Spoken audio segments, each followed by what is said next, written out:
بسم اللہ الرحمن الرحیم، السلام علیکم۔ میں ہوں محمد عثمان اور آپ دیکھ رہے ہیں پروگرام حرف راز اور مقبول جان کے ساتھ۔ ناظرین، آج army chief general Qamar Javed Bajwa سے CIA کے سربراہ ولیم جے بنس کی اہم ملاقات ہوئی ہے۔ اس اہم ملاقات کے اندر DG ISI بھی شریک تھے۔ کیا امپورٹنس ہے اس ملاقات کے اندر، اور خاص طور پر جو امریکی انخلاء ہے افغانستان سے، اس حوالے سے کیا گفتگو ہوئی ہے؟ اور یہ CIA کے سربراہ بھارت کے دورے کے بعد پاکستان تشریف لائے ہیں، کتنا امپورٹنٹ ہے یہ دورہ، اس پر کریں گے بات۔ اور ساتھ ہی ذکر ہوگا کہ 11 ستمبر کے حملوں کے 20 سال مکمل ہونے پر طالبان کی جو عبوری کابینہ ہے وہ اپنا حلف اٹھائے گی، یعنی کہ 11 ستمبر پرسوں کیا کیا وزراء اس میں شامل کیے گئے، کل ہم نے آپ کو تفصیلات بتائی تھیں، اور آج جو ہے ملا اخند صاحب نے کیا کیا حکم نئے جو ہیں انہوں نے جاری کیے، اور جو تنقید کی جا رہی ہے افغانستان کے اوپر ان کے نئے احکامات کے بعد اس کا جائزہ لیں گے۔ اور ساتھ ہی ایک اہم مہمان ہمارے ساتھ پروگرام میں موجود ہوں گے۔ پڑھتے ہیں اپنے پہلے موضوع کی جانب۔ اور یہ صاحب، ایک تو وہ وقت تھا کہ جب امریکہ یہ کہتا تھا کہ اس کو نہ افغانستان کی ضرورت ہے نہ پاکستان کی اہمیت کا اس کا کوئی خیال ہے، اب اس کی پالیسی کچھ اور ہے۔ تو یہ انخلاء کے فوراً بعد جس طریقے سے ہم نے مدد دی ہے امریکی افواج کو یہاں سے جانے کے لیے، آج اس کی جو ہے وہ اہمیت کا اندازہ ہوتا ہے کہ وہ پوری کی پوری کابینہ جو ہے وہ پاکستان میں ہے۔ CIA سربراہ کا یہاں آنا کتنا امپورٹنٹ ہے، اور خاص طور پر افغانستان کے تناظر؟ دیکھیں، اس کا تعلق بنتا ہے برطانیہ کے وزیر خارجہ کے یہاں آنے کے بعد سے۔ اس کی بنیادی وجہ یہ ہے کہ آج سے تقریباً 14-15 سال پہلے امریکہ نے افغانستان کی کمانڈ جو تھی وہ MI6 کو دے دی تھی، کیونکہ وہ سمجھتے تھے کہ MI6 جو ہے اس علاقے کو زیادہ بہتر طور پہ جانتی ہے، اور MI6 جو ہے وہ زیادہ اچھی طریقے سے اس کو ڈیل کرتی ہے۔ MI6 کے ساتھ ہی انہوں نے انڈیا کے ساتھ انہوں نے ان کی ڈیل کروائی تھی، اور پورے کے پوری انڈیا کو یہ پورا اختیار دے دیا تھا کہ یہاں کی پولیس کو ٹرین کرے، یہاں کی آرمی کو ٹرین کرے، اور یہاں پر ایک انفراسٹرکچر جو ہے اس کو لک آفٹر کرے۔ انڈیا نے باقاعدہ ٹائز بنائی اور اس میں برطانیہ سپروائز کرتا تھا۔ 2013-14 کو آخری زمانے میں جب یہ ان کی چیزیں اسٹیبلش ہو رہی تھیں، تو برطانیہ نے اس وقت کہا تھا کہ اب اسامہ بن لادن کے واقعہ کے بعد ہم چلے جائیں گے، ہم نے ایک چیز بلٹ اپ کر دی ہے، تو تم جتنی جلدی یہاں سے نکل کے اس انفراسٹرکچر کو سیٹ کر لو۔ لیکن امریکی جو تھے وہ اسرائیل کی لابی چونکہ ان کے بہت حاوی تھی، اور اسرائیل کی لابی جو ہے وہ برطانیہ کو ہمیشہ اپنا دشمن سا خیال کرتی ہے بعض معاملات میں۔ وہ کہتی ہے کہ اصل میں اسرائیل جو تھا وہ نائجیریا میں مانگا تھا کہ ہمیں نائجیریا دے دیں، تو برطانیہ کی MI6 نے ہمیں خاص طور پہ یہاں پر الجھایا کہ ہم مسلمانوں سے لڑتے رہیں اور یہاں ہمارا ایک بڑا بنیادی طور پر اسٹیبلش نہ ہو سکے، ورنہ وہ کہتے، اور برطانیہ والے کہتے تھے کہ اگر ایک دفعہ یہ یہودی افریقہ میں چلے گئے تو ساری افریقی دولت ان کے ہاتھ میں آ جائے گی، سونا ان کے پاس، چاندی ان کے پاس، لیتھیم ان کے پاس، تیل اس کے پاس، اور یہ دنیا کو راج کریں گے۔ تو انہوں نے اس کو امریکہ کو وہاں پھنسایا تھا۔ یہاں پر کھڑے ہو کے اس نے ایک فقرہ بولا تھا، آپ کو شاید یاد ہوگا، کہ اس کو سپر پاور رہنے کا کوئی حق حاصل نہیں جو اس ذلت کے ساتھ افغانستان سے نکلی ہے۔ صحیح۔ اس کے بعد انہوں نے وارن کرنا شروع کیا، کیونکہ ان کے لیے وہ کہتے ہیں ہمارے لیے دو مسئلے۔ افغانستان میں پہلی افغان جنگ ہوئی، ہم بری طرح ہارے، 1849 کے اس میں ٹھیک پوری طرح ہارے، 10-20 ہزار بندہ مرا۔ پھر ہم نے دوسری افغان جنگ کی، اور ہم دور تک تھوڑا سا چلے گئے لیکن پھر واپس آئے۔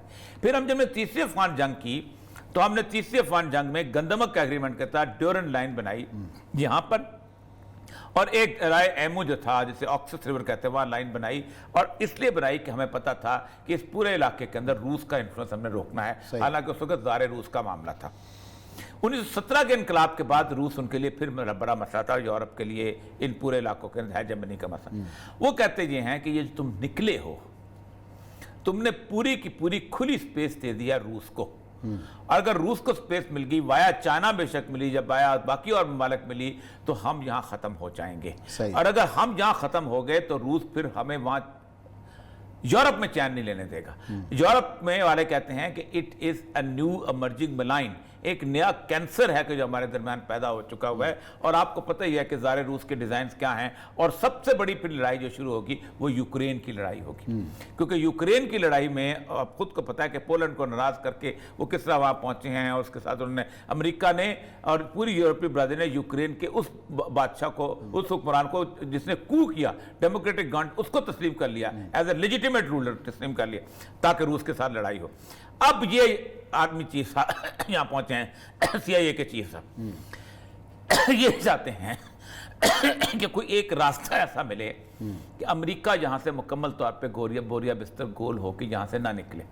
کیا وہ رول یہاں پہ رکھنا چاہتے ہیں؟ پاکستان کو وہ چاہتے ہیں کہ پاکستان طالبان کے ساتھ مل کے انگیج کم از رکھیں؟ کم اس کو ایک تو انگیج یہ کرے. دوسرا یہ ہے کہ ہم اور بہت سارے ایونیوز آپ کو تلاش کر کے دے دیتے ہیں. آپ کم از کم چائنیز سی پیک سے دور ہو جائیں.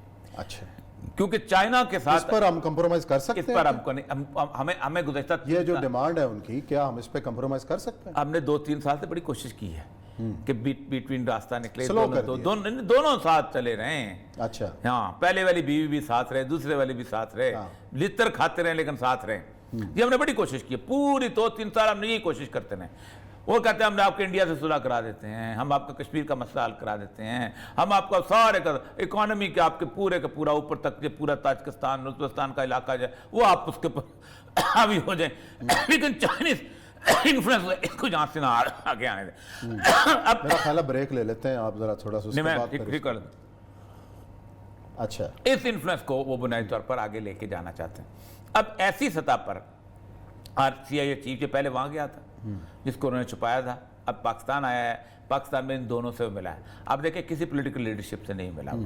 ٹھیک، نارملی CIA چیف جو ہے وہ آئی ٹو آئی ہوتا ہے، مطلب جیسے ہمارا CIA جاتا ہے CIA کو ملتا ہے. یہاں پر وہ ملا اس لیے ہے بنیادی طور پر کوئی نہ کوئی راستہ ایسا نکالا جائے ان بیٹوین کہ طالبان جو ہیں وہ امریکہ کے لیے اس طرح کے ہارڈ لائنر نہ رہیں اور یورپ کے لیے بھی نہ رہیں اور روس کو اور اس پہ اتنے ڈیپینڈنٹ نہ ہوں.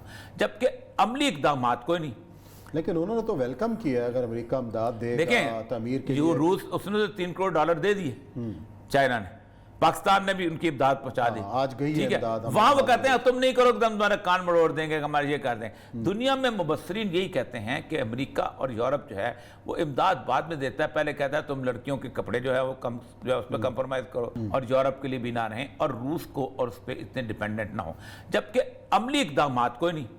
لیکن انہوں نے تو ویلکم کیا ہے اگر امریکہ امداد دے گا دیکھیں تعمیر کے جو لیے. روس، اس نے تو $3 کروڑ دے دیے چائنا نے، پاکستان نے بھی ان کی امداد پہنچا دی. آج گئی ہے ٹھیک ہے، امداد. وہاں وہ کہتے ہیں تم نہیں کرو کہ ہم تمہارا کان مڑوڑ دیں گے، ہمارے یہ کر دیں. دنیا میں مبصرین یہی کہتے ہیں کہ امریکہ اور یورپ جو ہے وہ امداد بعد میں دیتا ہے، پہلے کہتا ہے تم لڑکیوں کے کپڑے جو ہے وہ کم جو ہے اس پہ کمپرومائز کرو، تم ان کے باہر نکلنے میرا خیال پہ. اس پہ ڈیٹیل سے بات کرتے ہیں، یہ تو بعد میں بات کرتے ہیں. بریک لے لیتے ہیں. ٹھیک. بریک کے بعد بڑے ہی خاص مہمان ہمارے ساتھ موجود ہیں. ان کا نام ہے امجد ثاقب صاحب. اخوت سے آپ پوری طرح واقف ہیں اور جن کو خاص طور پر جو ایک نوبل انعام ملا ہے اس کے اوپر کریں گے بات بریک کے بعد.